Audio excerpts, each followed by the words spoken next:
A Chicago police officer testified Wednesday that she's being called a traitor by some of her colleagues for contradicting department reports about the circumstances surrounding the fatal 2014 shooting of teenager Laquan McDonald.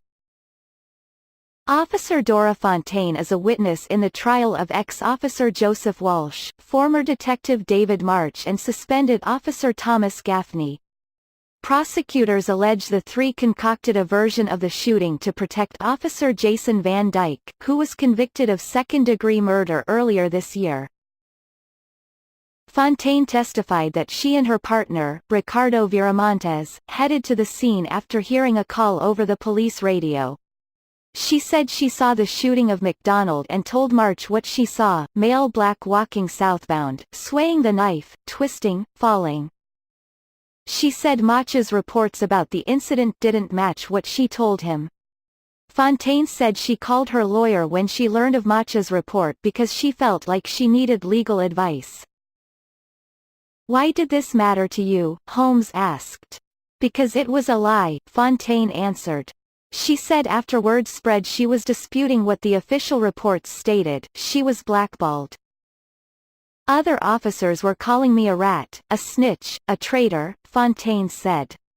"They wouldn't back me up.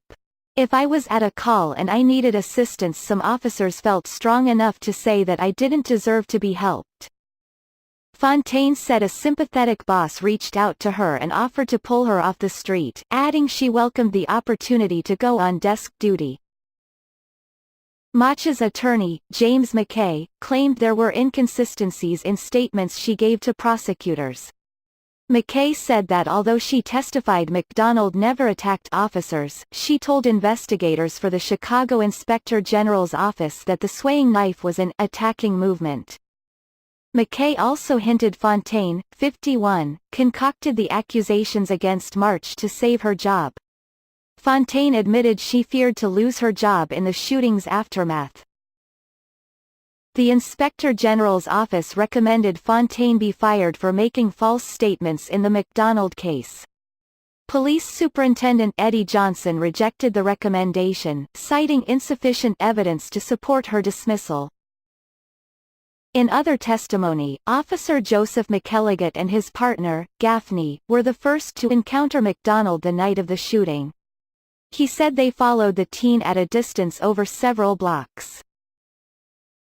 McElligott, who hasn't been accused of wrongdoing, testified he got the car, drew his gun once he saw McDonald had the knife and told the teen 25 to 30 times to drop the weapon. He said that while McDonald never responded and he thought he was a threat, the teen never made a threatening move toward him. McElligott said back at headquarters after the shooting, he saw several detectives and officers Walsh and Van Dyke watching security video from a donut shop across the street from where McDonald was shot. They were just discussing the positioning of where they were when McDonald was shot, McElligott said. "I remember hearing somebody saying that Joe Walsh had been backpedaling."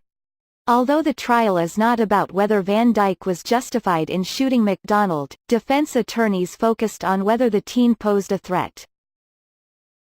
When questioning McElligott, defense attorney William Fahey tried to make the point that Gaffney faced a different threat level while in the squad car since McDonald popped the tire and scratched the windshield with the knife.